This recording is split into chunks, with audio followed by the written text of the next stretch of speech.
Jai Jai Sri Chaitanya Jai Nityananda.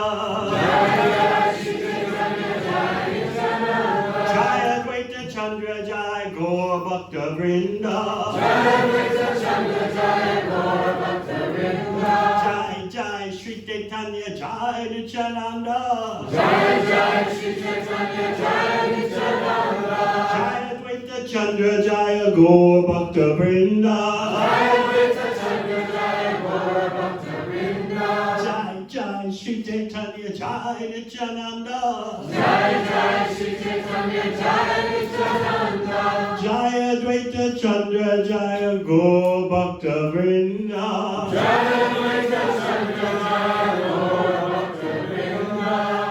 We're reading from Sri Chaitanya Charitamrita, Adi Lila, chapter 7, text 1. This chapter is about the Panchatattva, how the Supreme Personality of Godhead appears in 5 features.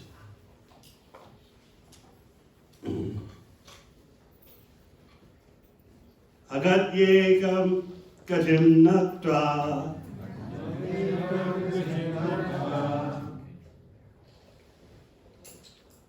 Are we there yet? I have not yet. That's why I got fixed. That's coming. How long will it take for you to get? Should be here soon. Yep, there is. What's that? No, perfect.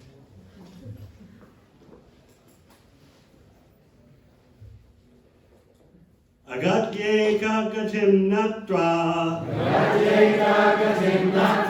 Inatadika sadakam. Sri Chaitanyam Likyatesya. Prema Bhakti Vedanyata.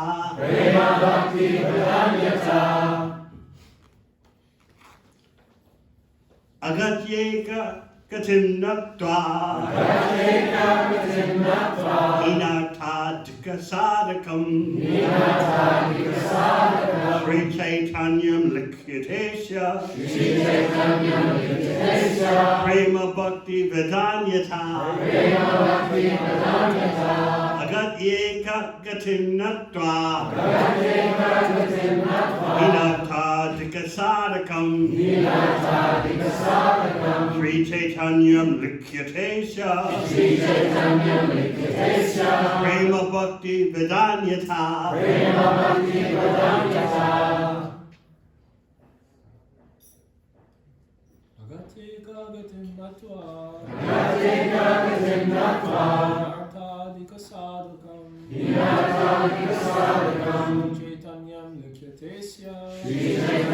Likyatesya. Prema Bhakti Vedanyata.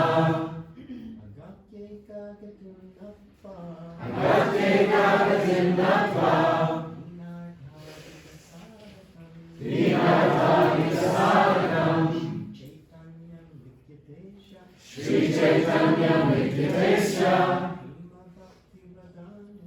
Prema Bhakti Vedanyata. Agatyeka gatim natva.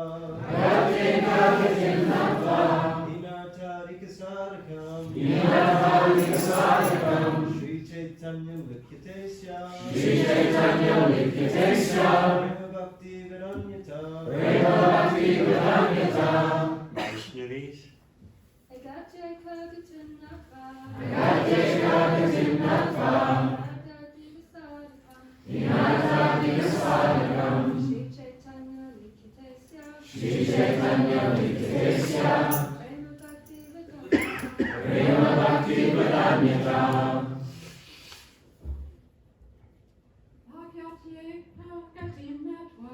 Agatyeka gatim natva. Inatadika sadakam.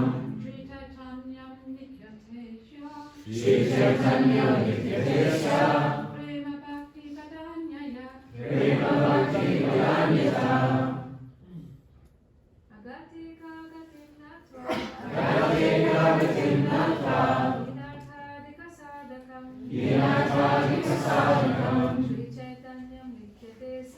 Shri Chaitanya Nikitesha, Prema Bhakti Vedanyata, Agati of the most fallen. Eka, the only one. Gatim, destination. Natva, after offering obeisances. Hina, inferior. Artha, interest. Adhika, greater than that. Sadhakam, who can render. Sri Chaitanyam, unto Lord Sri Chaitanya, Likyate, is being written. Asya, of the Lord. Sri Chaitanya Mahaprabhu. Prema, love. Bhakti, devotional service. Vedanyata, magnanimity. Translation.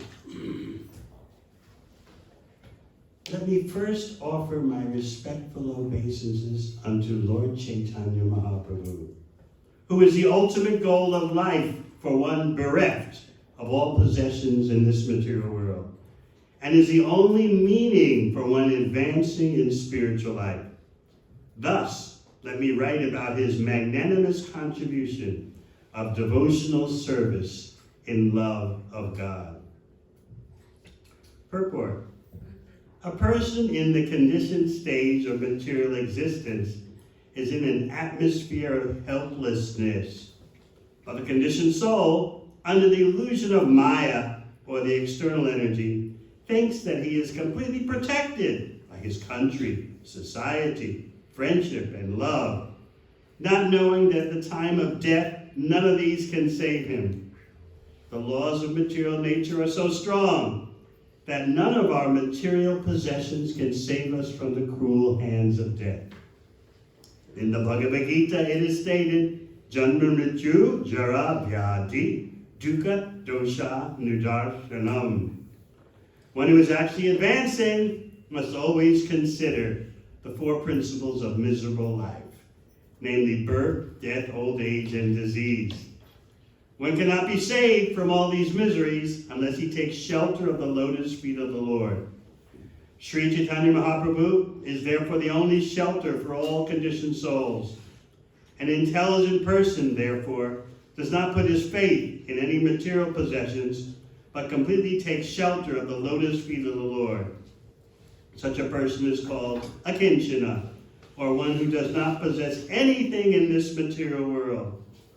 The Supreme Personality of Godhead is also known as a kinchana gochara, for he can be achieved by persons who do not put his faith in material possessions.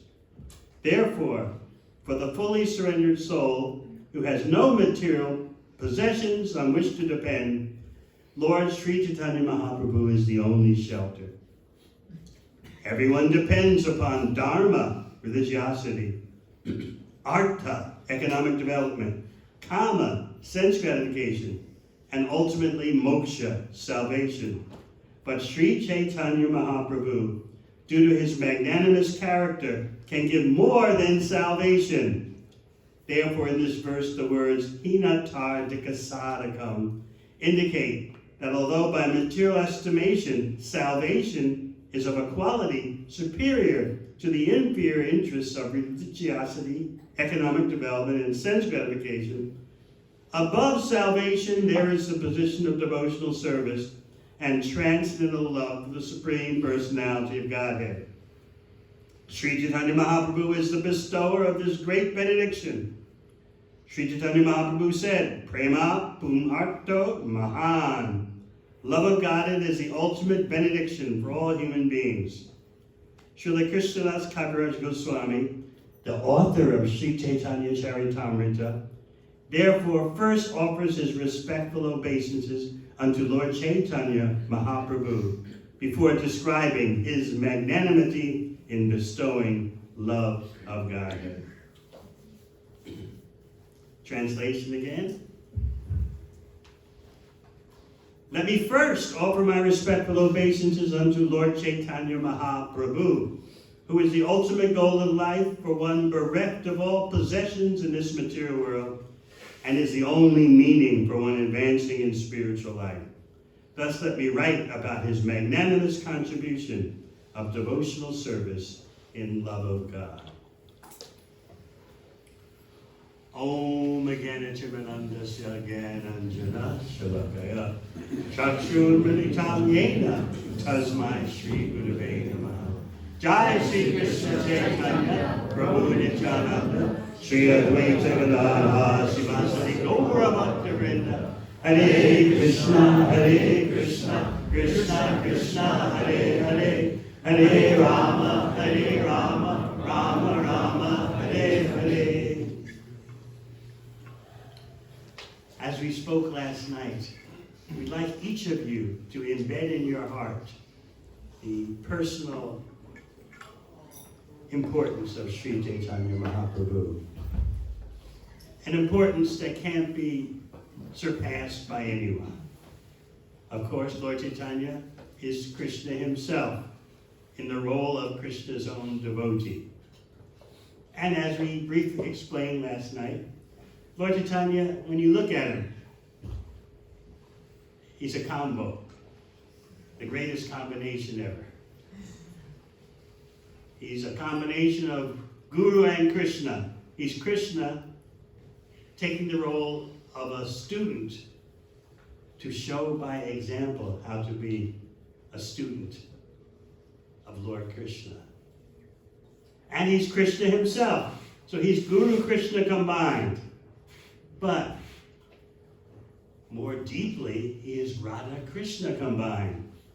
Because as you've heard so many times, there was one thing Krishna couldn't understand as Krishna, and that is the love of Srimati Radharani. The sweetness in Krishna that she's tasting, the happiness that she's experiencing. Krishna can't do that in the position of Krishna. So then you would say, that means there's something Krishna can't do. He can't do it as Krishna, but Srimati Radharani is his internal energy personified. He can do it by taking her position as the lover. The beloved takes the position of the lover and therefore experiences what it's like to be the lover, loving the beloved. So all that is going on with Sri Chaitanya Mahaprabhu. Kaviraj Goswami, as many of you may know, wrote Chaitanya Charitamrita in his 90s. He was practically blind, immobilized, trembling and feeble. He was, at the age of, in his 90s, the perfect example of what old age does materially. And he was the perfect example of what spiritual advancement does spiritually. In impossible circumstances, impossible material circumstances, he composed Sri Chaitanya Charitamrita. By taking the notes from Sri Damodar, taking the notes from Raghunath Das Goswami. Many of you who love to go to Vrindavan may not remember that Vrindavan's importance to ordinary vision. Of course, Vrindavan Dham is always there, but sometimes it doesn't the Dham doesn't manifest. Before Chaitanya Mahaprabhu, Vrindavan was just a remote, open expanse of land. That's it. Everyone had forgotten about its transcendental importance as an embassy of the spiritual world. But Sri Chaitanya Mahaprabhu sent Rupa and Sanatan there to excavate the holy places, to revive Vrindavan to ordinary vision. Again, the Dham is always there, but sometimes it becomes more manifest, sometimes not. So all because of Lord Chaitanya do you have this emphasis on Vrindavan Dham. So Kaviraj Goswami is saying let me first offer my respectful obeisances unto Lord Chaitanya Mahaprabhu. Mahaprabhu means the master of the masters. The master of even the masters of the spiritual world. In the Panchatattva, you have 3 masters, 1 master of the masters, and then you have the energies of the Lord. So, Lord Chaitanya is Bhakta Rupa. He's Krishna taking the form of a devotee. And then Lord Nityananda is Bhakta Swarup. Just as Balaram is the first expansion of Krishna, so Bhakta Swarup Nityananda is the first devotional expansion. And then there's Bhaktavatar, the devotional incarnation. The Purusha avatar, generally speaking, Advaita Acharya is Purusha avatar, Mahavishnu. And then Bhakti Shakti, the internal potency personified. That's Gadadhar Pandit. And then the devotee, the marginal energy, the living entity in perfection. That's Srivas. He's the Bhakta. Bhakta Shakti. Gadadhar Pandit is Bhakti Shakti, the devotional energy personified. Srivas Pandit is Bhakta Shakti. He's a devotee, showing the potency of a devotee. So all this is going on in the Panchatattva for your benefit. The more you try to understand the Panchatattva, the more you'll be able to swim in the ocean of loving devotional service.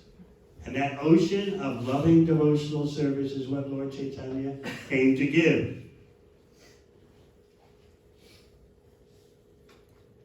So why are there 5? The Supreme Absolute Truth comes as 5. We've often pointed out, this is, number 1, this is Krishna's challenge to the impersonalists. You say everything is 1, I'll come as 5. Then, a deeper reason, regardless of the nonsense of Mayavadis, the deeper reason is these 5 are transcendental variety. Krishna is enjoying in 5 different ways. We like variety. The whole consumer society is based on enticing you with variety. What about this flavor? What about this style? Are you with it? The latest fashion? People like variety. They like to have choice. The whole Western materialistic civilization is based on the so-called supremacy of self-affirmation. I choose. The more you can feel that I choose, the more powerful and successful you think your life is, even though your choices are making you miserable. But I choose.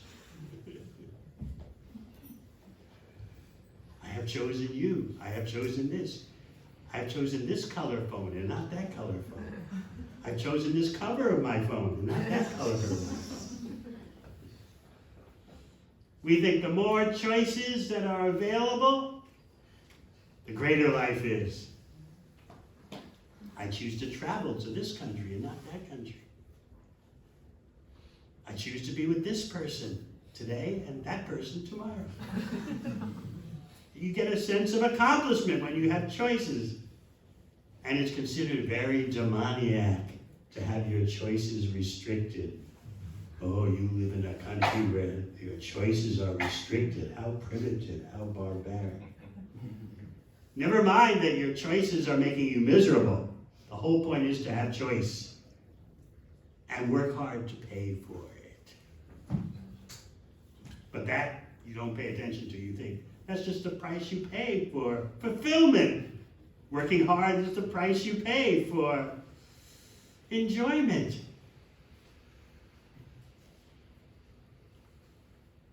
We have no idea what is spiritual variety.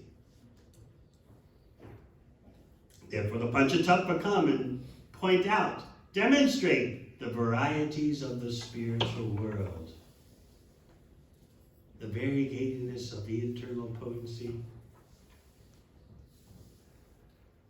So in order to have 5 different types of pastimes, the Supreme Absolute Truth comes as the Panchatattva.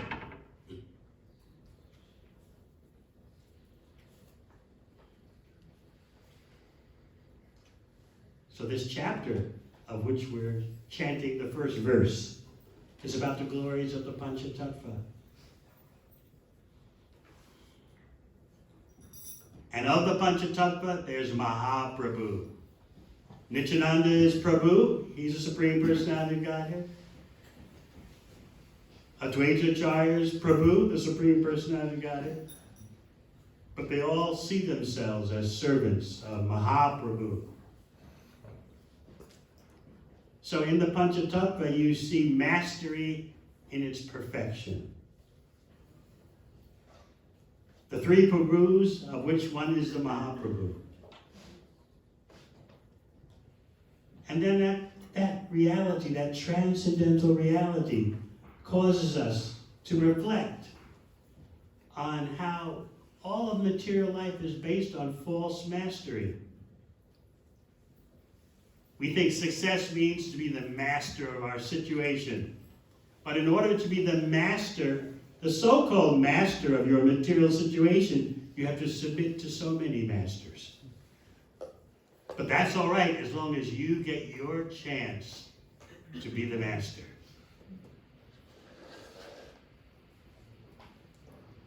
Just think of what you have to go through in material life to be the master, the so-called master. You submit to masters at work. You submit to masters at school. You submit to masters at home. You submit to the masters of your mind and senses. And yet you still think, I have choice. Self-affirmation. What will facilitate my self-affirmation? Without self-affirmation and multiple choices, what is there to life? So in this way, we're just caught up in such a glare of the illusory energy. I've described how you're driving on a road at night and a car is coming from the opposite direction and it has its headlamps up on high beam. And so before the driver coming dims his lights, you're blinded by the glare. You can't see clearly. So we are blinded by the glare of the illusory energy. We can't see clearly that our life is a wreck. It's a wreck of submission to false masters. We think, oh, let my senses take me away. That'll be so relaxing and so fulfilling. This is the madness implanted in us by a materialistic society and our materialistic bodies and minds, which we have inherited from countless lifetimes. This notion that I can be the independent enjoyer. That means I can be the master. I can call up enjoyment. Just press a button, pull out a screen, and there is enjoyment. I'm the master of my fate. I'm the master of my life.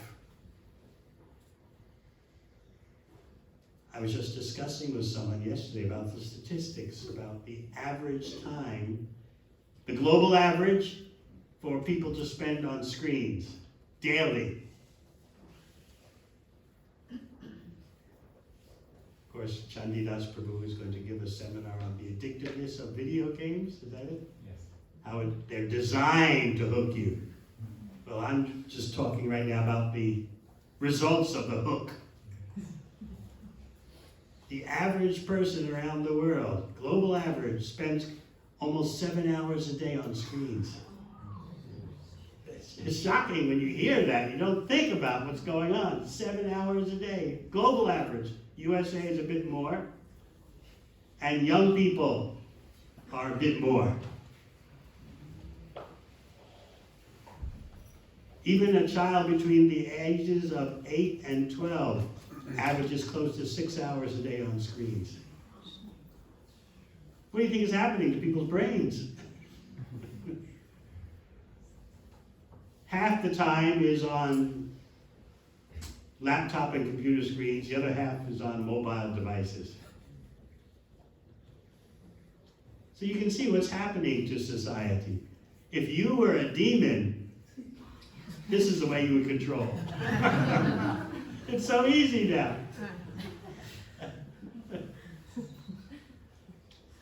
When I'm riding in the car, I see people on bicycles in the bicycle lane, riding a bike with this, and looking at the screen. Of course, drivers shouldn't be looking at the screen while they're driving, but it still happens.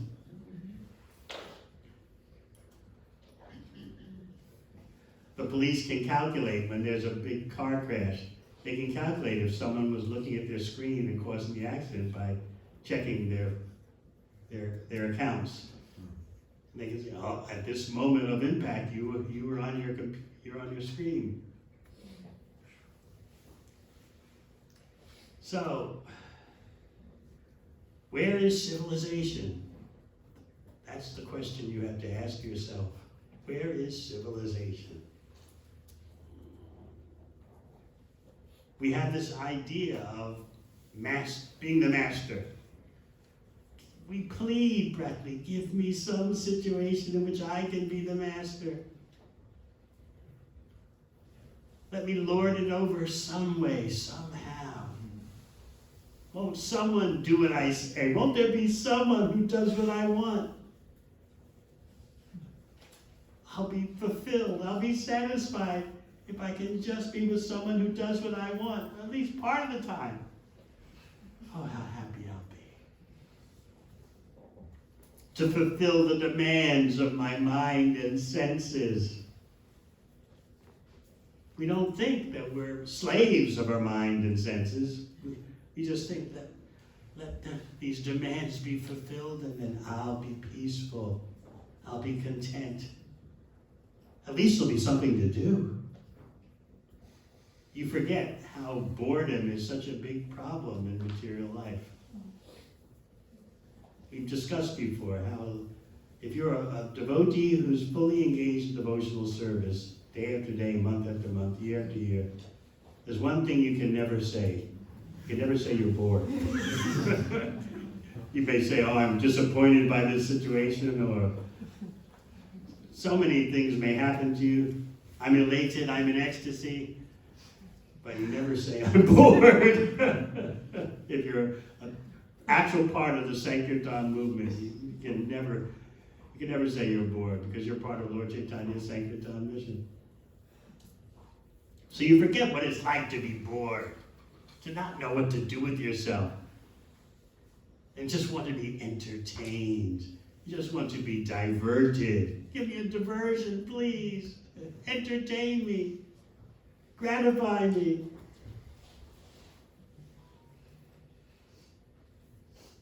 And you look around for potential partners.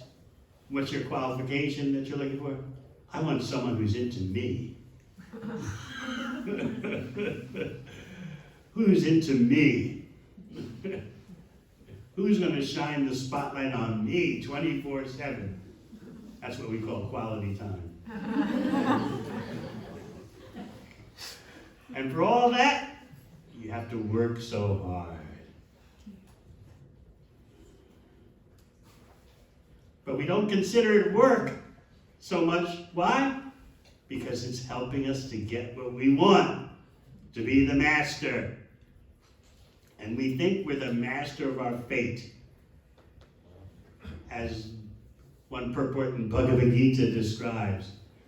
How can you be the master of your fate if you're dropped in the middle of the Pacific Ocean. No matter how great a swimmer you are, you're in the middle of the Pacific Ocean. How are you going to make it to the shore? But no, you're proud of your abilities. I'm a great swimmer. My swimming style is so expert. But you're in the middle of the Pacific Ocean. You're doomed. No, look at my muscles. Look at the swim attire I'm wearing. So you would say such a person is a fool. But no, in a materialistic civilization, the person's glorified. Yes, we're looking at your muscles. Yes, we're looking at your swimming attire. How great are you? How did you choose that color? There'll be journalists coming to interview you. Celebrity journalists will ask, is this the latest fashion? You're wearing turquoise swimming attire. Missing the whole point completely, that you're in the middle of the Pacific Ocean. You're doomed. Oh, this is negative Hare Krishna. Why do you have to focus on those things? Just try to make something of your life. Be happy in your way. And then what happens, happens. You owe it to yourself to be happy in your way. Not in that person's way. Not in any so-called supreme personality Godhead's way. Don't let anyone interfere with your self-affirmation, your choice. No gods, no humans, no one, nothing, except your own mind and senses, of which you're a slave. But don't think like that. Don't repress yourself. So in this way, there's no progress. This verse talks about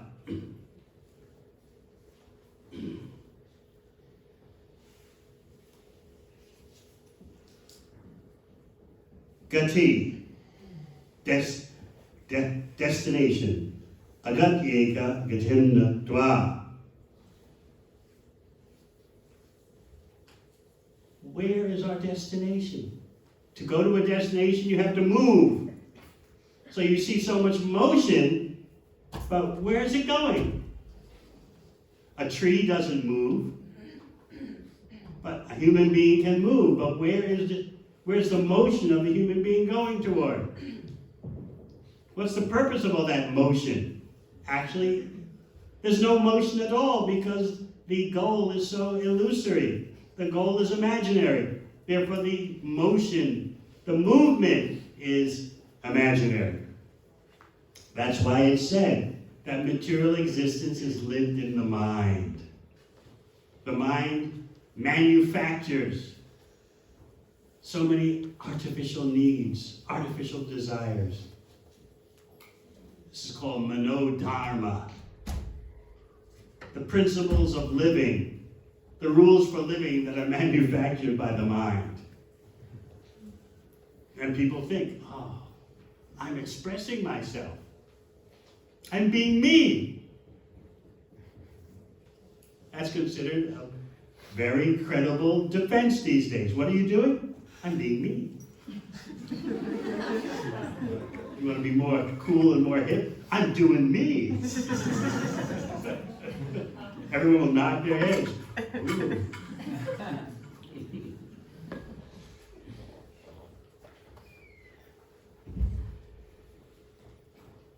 Some unfortunate, distorted person sent me an email yesterday. Person from way back in Bhakti Lounge of Lost History. No Krishna for me, no Christianity. I'm just into the power of me.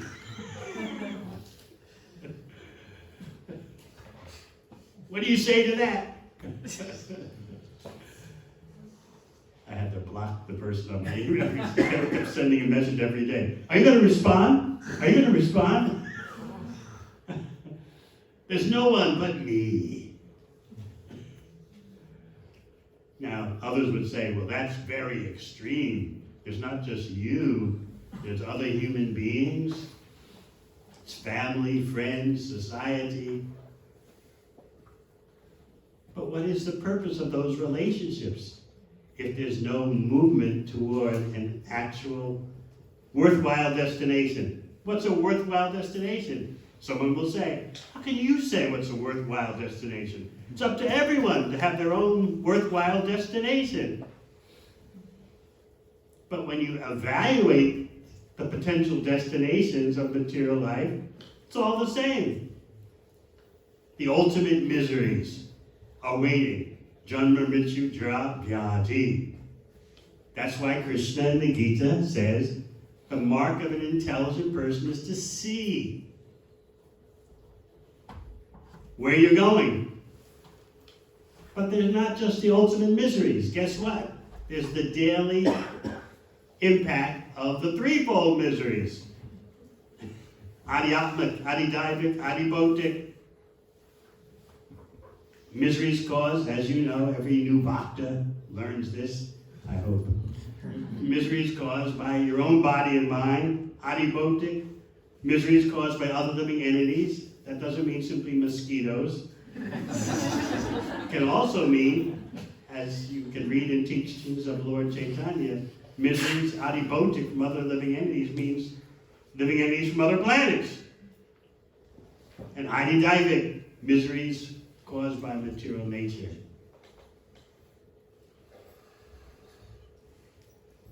Those are the immediate miseries. And then behind them comes the big four. Birth, death, disease, and old age. So we consider ourselves to be happy when, for a moment, we're not being affected by the immediate miseries and the ultimate miseries. And I'm doing good. Although the next moment will be affected. In fact, a skillful eye can see, even in that present moment when you think, I'm on a good wicket, everything is going fine. Even in that moment, there's misery. So Bhagavatam gives you the skills to analyze the present moment, analyze the past, and analyze the future.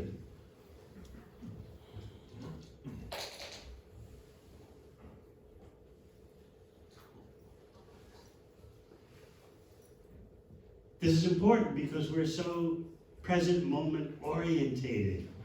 How am I feeling now? Am I happy right now? When I'm speaking at universities, like, was it last month? Yes, I spoke at Melbourne University to about 400 students. And the main doctrine, the main theological principle is, how am I feeling right now? Am I passionate about my work? Am I with the right partner? Am I doing what I love? Right now, how do I feel right now? And then you're considered very advanced if you have a 5-year plan. Well, I'd like to finish the uni. I'd like to get a certain job training. I'd like to be in a relationship in 5 years. Just like I was talking to some ladies, young ladies from Melbourne Uni. Most of them they were in their early 20s. So I asked, well, what's your plan? Let's say, what's your plan for the age of 28? You're now 21, 22. So 5 years, a bit more. What's your plan? They all said, oh, we'd like to have children. I said, oh, so you're going to marry? They looked at me like I was crazy. Married? I said, well, you want to have children by the time you're age 28? Isn't there a man involved? Who needs them? 7 out of 8 told me that. 7 out of 8. I looked at me like I was from another planet. Who are you? Where are you from? Yeah, we want children, but that doesn't mean we have to have a husband. We can arrange to have a child. Never mind the man. So that's considered very advanced, at least that they had a 5 or 6 year plan.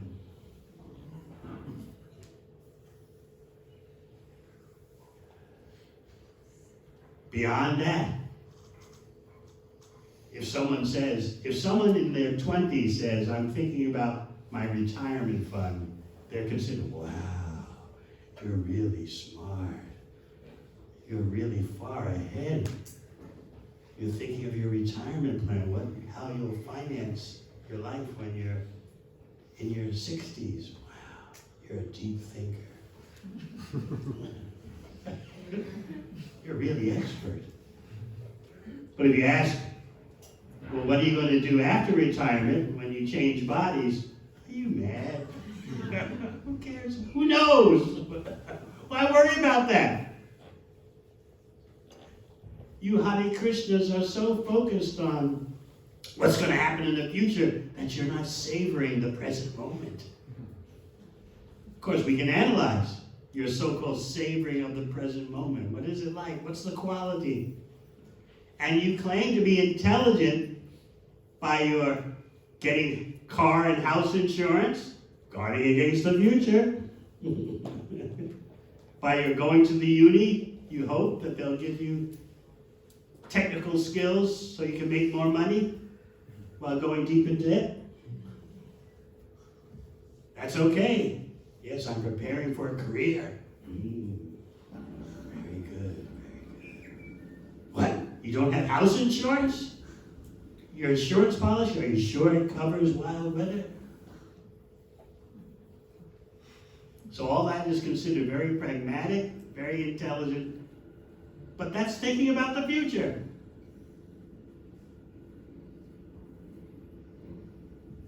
It's like Rasyasha was telling me that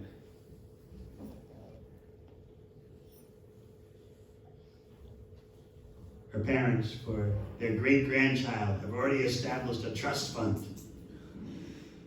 That's thinking of the future. But ask the great-grandparents what happens when you move on from this body. But a trust fund for the future of the grandchild. Ooh. Very intelligent, very thoughtful. So this is the kind of brain-numbing society you live in. But you think there are conveniences. Just like we're trying to get devotees to understand the great value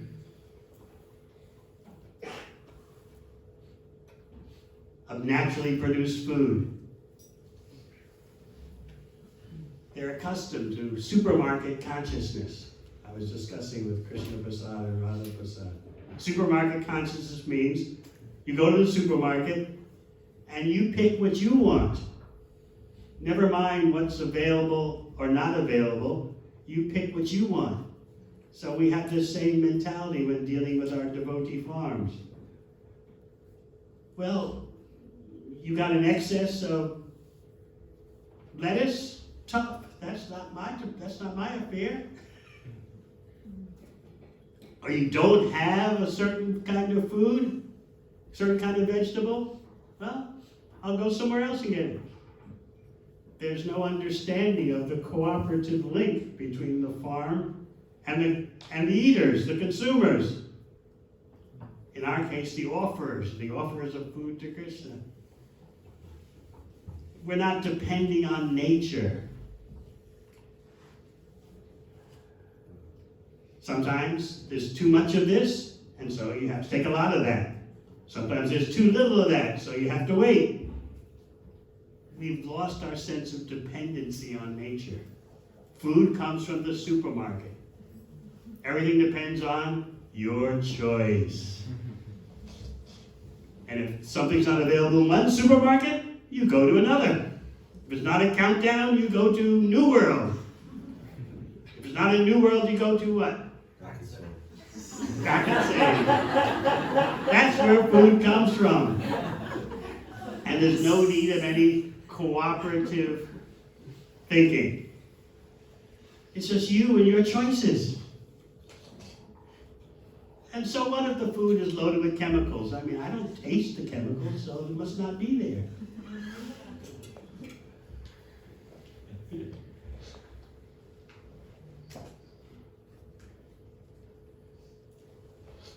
There's one book that I've sent some of you copies of, PDFs of, called Speaking of Varnashram Dharma. It's quite a lengthy book. I read a little bit every day, in which Prabhupada is explaining about a real human civilization. It's quite enlightening. Very different from what we have today. And he's making the point. If you have some cloth to cover your body and you have sumptuous food, that's all you need. Save time for chanting Hare Krishna. What? Just a cloth to cover my body and sumptuous food to eat? I'll be satisfied? People have lost an understanding of what it's like to eat real food. Therefore, you can't be satisfied by your eating, and you need so many other diversions. But you'll be shocked once you start tasting real food, how that fulfills you, even materially.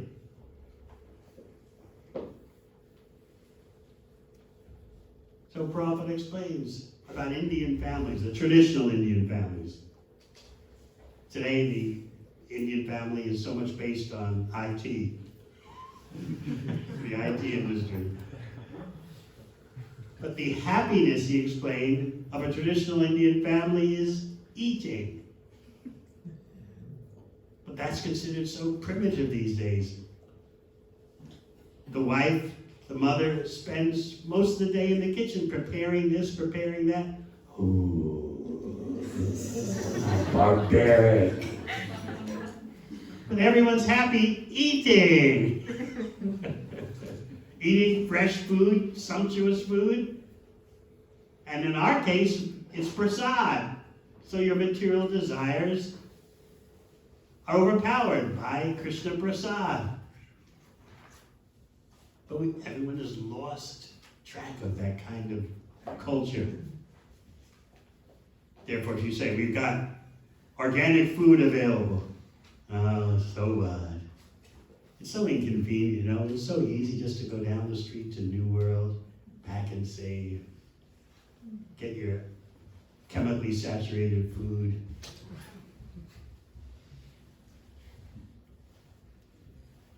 There's meant to be a dependent, cooperative, symbiotic relationship between the Krishna farm and the Krishna temples and outreach centers. They both need each other. That was Prabhupada's vision. The farm, the rural-urban connection. Ideally, we should have cows giving milk and ghee enough that all the temples, all the devotees can be supplied with ghee and milk. We're not there, we're far from that. But we're trying to establish a foothold. Get some runs on the scoreboard, from 0 to something. Get some points on the scoreboard.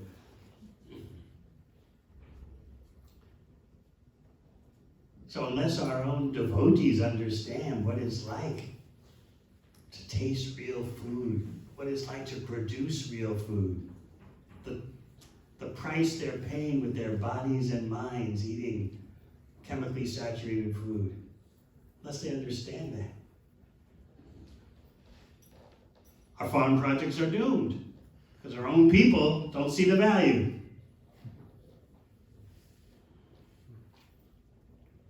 We're victims of supermarket culture.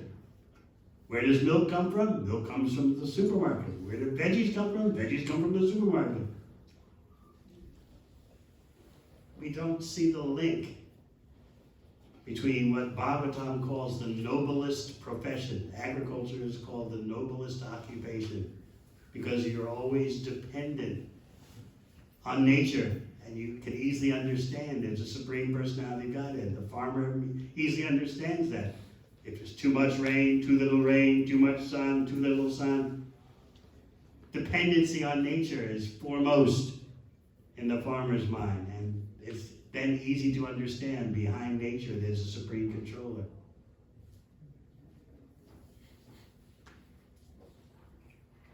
But even in a place like New Zealand, so many people have forgotten their dependency on nature. Even in a country that supposedly is so agricultural. Let's live in the city and forget all about where food comes from and how it comes. And who wants to do farm work, producing food? Who wants to do that? What do we want? Give me a screen. Let me sit in front of a screen for 12 hours a day. Oh, progressive, advanced. As I'm slouched over looking at the screen, ruining my posture, ruining my neck, ruining my eyes, ruining my brain. Give me a screen. Whereas in a real human civilization, give me fresh food, produced naturally. So I hope you can see the difference between a food culture and a screen culture. Gradually, the screen culture will fall apart, maybe even suddenly, because screens displace workers. On my screen, I can arrange for the work of 100 persons. That's advancement. What are the 100 persons put out of work going to do? Oh, don't worry about that.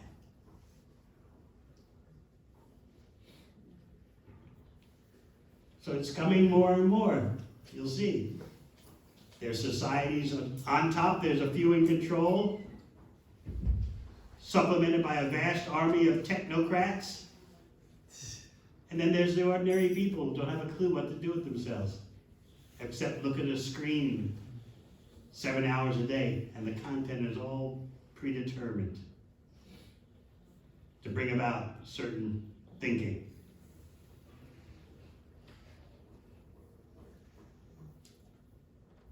So basically, we're trying to establish real human civilization. You have to start somewhere. So in Bhagavad Gita, Krishna says, Anad bhavati bhutani. Living entities subsist on grains. Grains come from where? Countdown. Grains come from rain. Rain comes from where? Rain comes from the clouds, that's all. Oh, rain comes from yajna. Yajna by Vishnu, sacrifice to Vishnu. And the foremost yajna, sacrifice for Vishnu, is Harinam.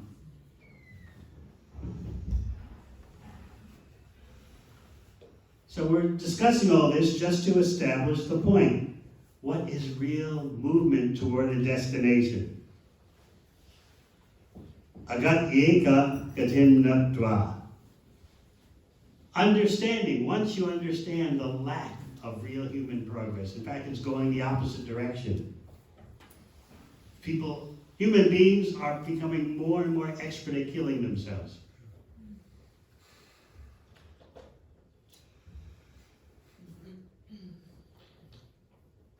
Each 10 years, the destructive capacity of human beings increases. It's not just bombs. Now then there's atomic bombs, then there's hydrogen bombs, then there's hypersonic missiles. How many times the speed of sound can hypersonic missile go? Like 8 times? What? You can't conceive of that.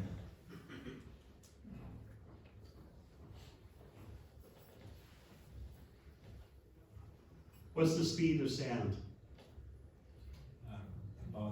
about 1,000 kilometers an hour. 1,000 kilometers an hour. Who drives at 1,000 kilometers an hour? 8 times that? But that's the latest in the arsenal.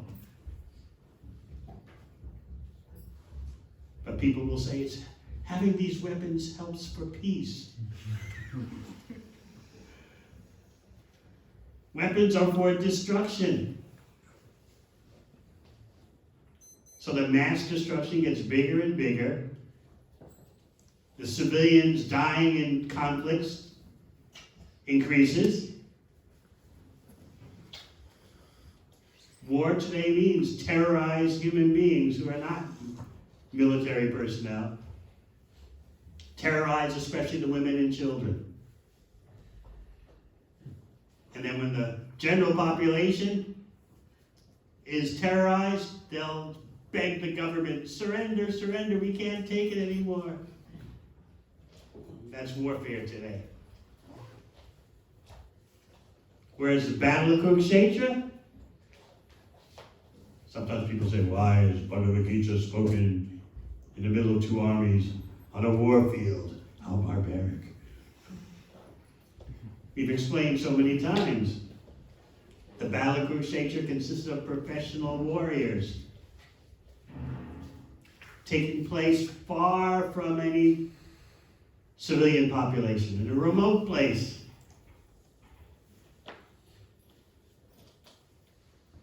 No civilians involved.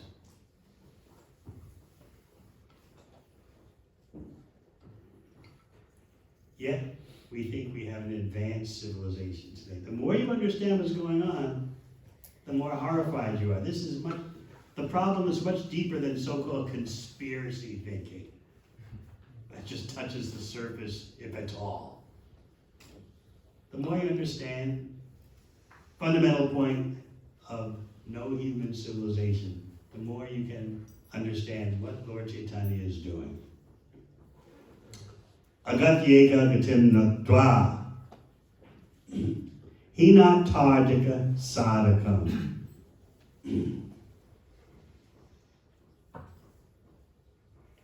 What he's giving is the greatest. Something even Krishna doesn't give. We'll be talking about that more tomorrow.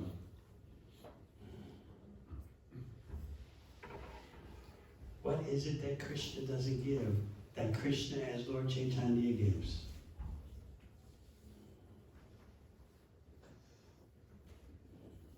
So, this first verse of the 7th chapter of Adi Leela, Kaviraj Goswami wants to establish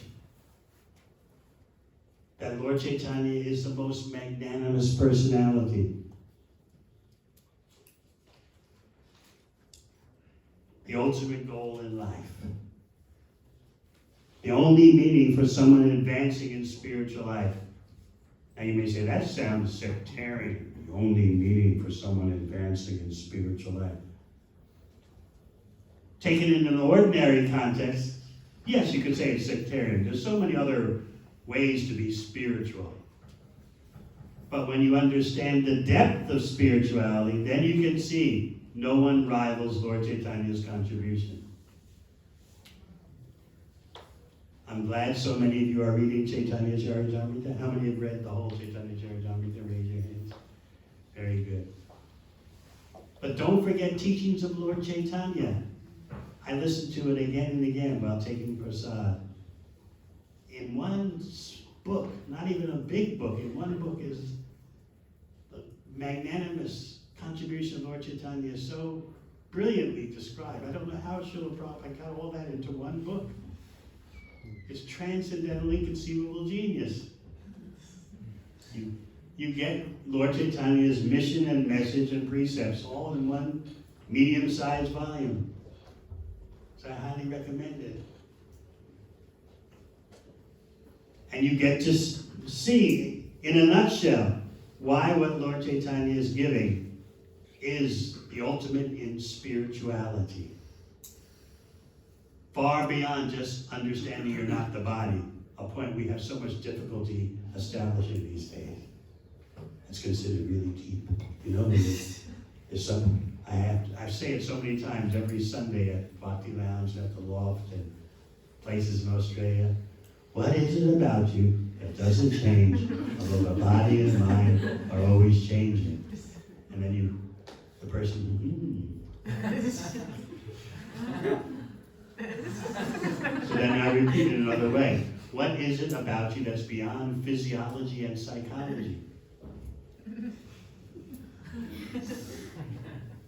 Knowing the answer to that is considered spirituality. But that's just the beginning. The ABCs, kindergarten. So once you understand the depths of what Lord Chaitanya is giving, which is far beyond mukti. Mukti means liberation from the material concept of life. But what Lord Chaitanya is giving is far beyond mukti. He's giving engagement in transcendental loving service immediately. But we'll speak more about that tomorrow.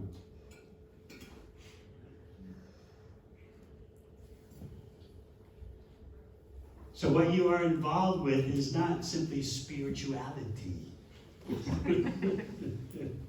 What you are involved with is the most magnanimous gift. The ultimate goal of life, as described in such an inimitable way.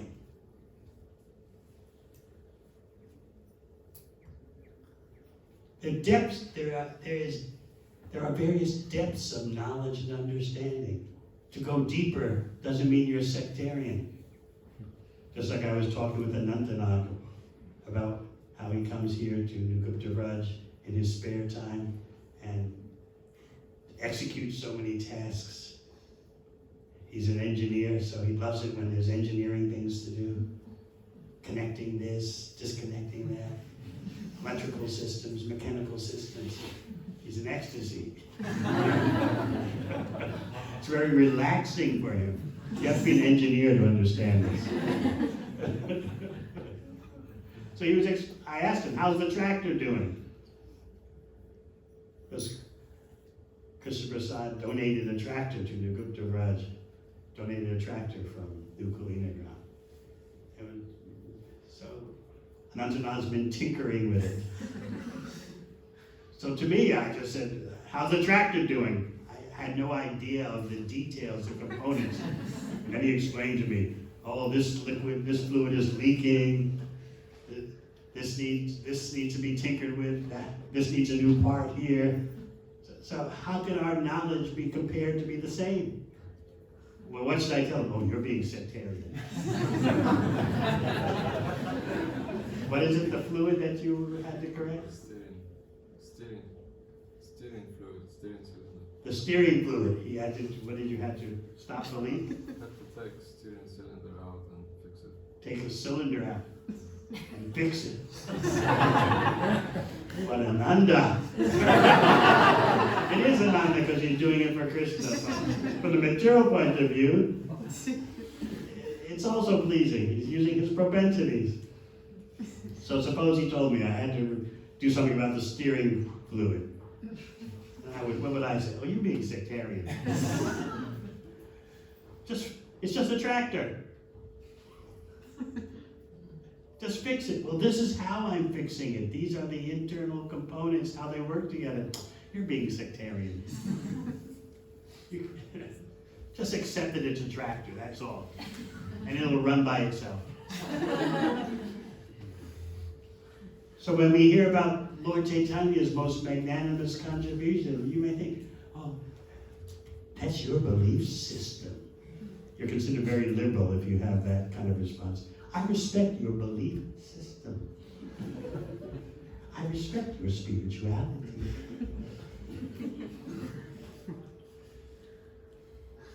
One of my university mates 50 years ago, he happened to contact me. And this was maybe 10 years ago. So that means he was in his 60s. So I asked him, what are you up to? And he was, what do you call What's the contemporary term for a playboy? Something no one knows. Huh? A player. Yeah, he was a player.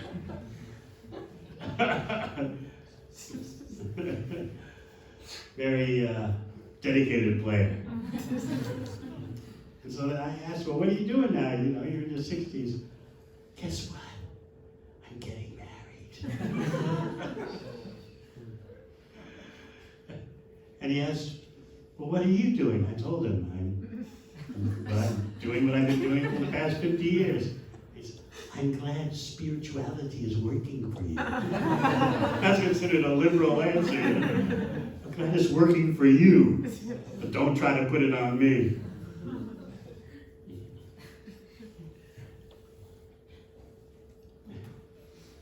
So I asked him, well, what made you decide to marry in your 60s after being a player for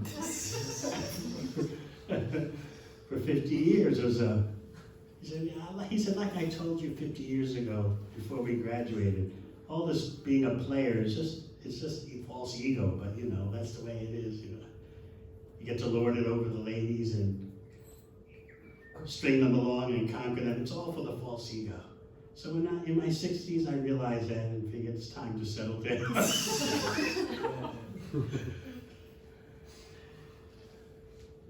I'm glad spirituality is working for you.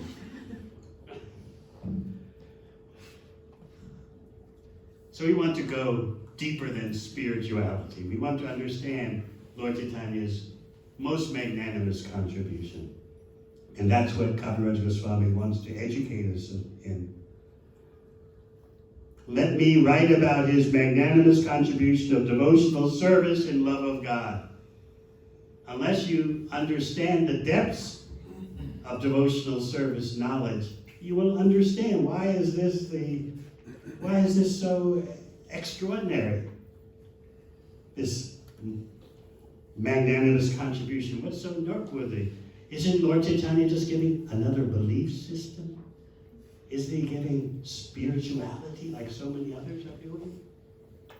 So it's up to you to understand how nothing surpasses what Sri Krishna Chaitanya Mahaprabhu is giving. And so that's why Kaviraj Goswami is starting off the chapter in this way, the chapter explaining the Panchatattva.